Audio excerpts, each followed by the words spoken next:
Breaking news, the rules have changed, the law has changed. How does that affect you? Well, let's get into it. This little piece of paper right here, which Charlie will put up somewhere over there for you guys to look at. So this is now, this is called a buyer engagement letter now. We always use buyer broker agreements in my team just because it's a good business practice, quite frankly, because I don't want to spend 3 or 4 days going around with somebody and then find out they have an auntie in Orlando that's going to do the deal, send a contract. So for me, it's just good business practice. But now every single one of you is going to have to sign one of these forms with an agent before you can look at a house. That's the law now.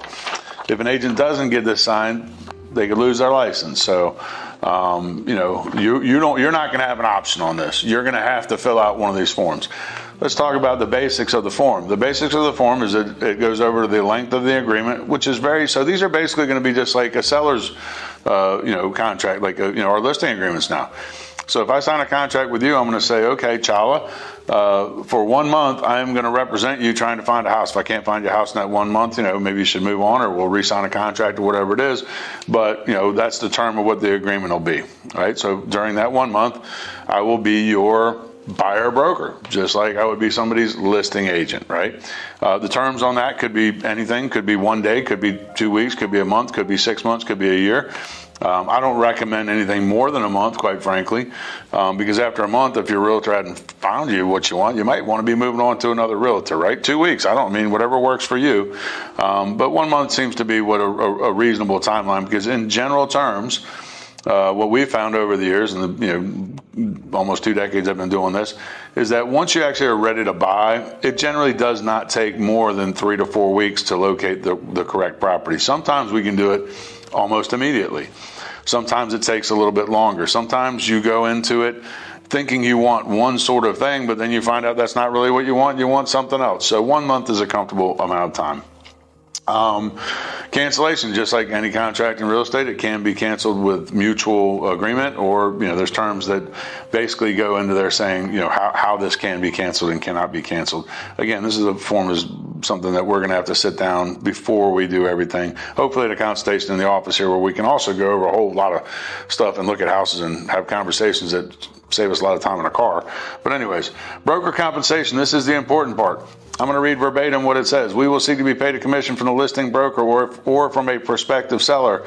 If the commissions paid by the listing broker or seller does not completely satisfy any amount equal to blank or 3% of the new purchase price for resale, or blank or 6% of the new construction, then you agree to pay us the difference at closing. You also agree to pay a fee equal to $3.99 at closing for administrative expenses associated with the transaction. As always, our fee is always fully negotiable and not set by law. Broker compensation from any source will not exceed the amount of compensation on a written agreement with you. So there's two different things at play here. Number one is that 3% and that 6%. Those numbers are in there because if it doesn't say 3% or 6%, that means that we cannot get paid that even if the seller or builder is offering that.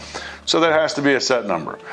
The other number, which is the amount that you would be responsible for, is going to be negotiable by any realtor that's out there. And quite honestly, there's going to be a ton of realtors that are willing to do the buyer, brokerage job for you at a very different amount of money, right? Now, how do you find the right broker? How do you find the right amount of money? I'll be honest with you, I don't know right now. This is all going to be very, very interesting. I will say this. From my perspective, and this is me talking about me, this is not a representation of the cottage company, not a representation of anybody else. I'm fairly sure that I can prove to you on paper that I'm worth every penny that you pay me, anywhere from 3% on down. I've been in this business a long time, and I'm very successful in what I do. And to my knowledge, I have 0 reviews less than 5 stars from buyers for a multitude of reasons. Just remember, it's kind of like anything else, you get what you paid for. The difference between realtors and, let's say, a mechanic, right? So a mechanic has a set fee schedule for all the sort of things that they're doing, and you go to them and you say, okay, I'm willing to pay this much for that, and then hopefully they do a good job for you and your car comes back fixed, or the oil is changed and they remember to put the filter on and things like that, right? But much like mechanics, realtors are not created equal. And it's impossible to put a list of services, because in the buying process, there's so many variables that come up. If we did a list, then we would just be calling you every 10 minutes going, oh, well, this. Or it could be like the attorneys and just charge you, $750 an hour and then we'll have to figure out how we actually work. So the commission thing is still realistically the best thing for you. And also realize that the majority of sellers, in my belief, and this includes, I've got quite a few listings right now and I've got new ones coming up. The majority of sellers are going to offer a reasonable commission to buyer brokers because they understand the value to them, right? And they also understand the negative value to you, which you may or may not. The biggest problem with this, and this is from industry insiders, lenders, title companies, other realtors, is that if, let's say, a seller does not offer a commission, okay, and you are paying the commission, and I'm going to use a round number. Let's say that commission is $10,000. Here's the problem. The problem is that if you're paying $10,000 up front, your purchasing power goes down by $30,000 or somewhere around that figure, because it's the way that lending works. Upfront money out of your pocket reduces your purchasing power overall.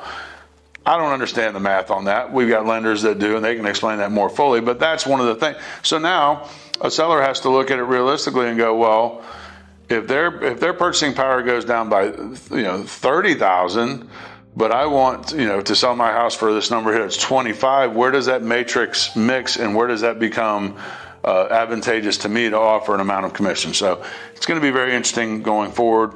Again, most of the stuff, honestly, you're not going to care about. You're just going to care about what you're actually paying for the house. But this is going to make it different, and there's a lot of agents that, quite frankly, have no idea what this is and how it works and how it's going to affect you. So make sure you talk to whoever you're planning on using, have them explain it in a way that you understand. Just very quickly, the last two things that matter on this form are brokerage relationship. Our services will be that of a transaction broker. In the state of Florida, it hasn't always been that way, but we've been assumed to be transaction brokers for over a decade. So unless you wrote something special, you are always having a transaction broker represent you. And the dispute resolution goes straight to arbitration, just like every other contract in real estate. Again, it's a very, very important form for you to understand, and for you to understand how it works and why it is set up the way it is. If you've got questions, get with a reliable realtor, preferably me, but somebody that you trust, and get them to explain it to you. All right, so there's the new rules. Hey, if you enjoy Questions from Chalo, why don't you be a part of it? Let us know what you want to hear about, and Chalo will ask me right here on live TV, kind of.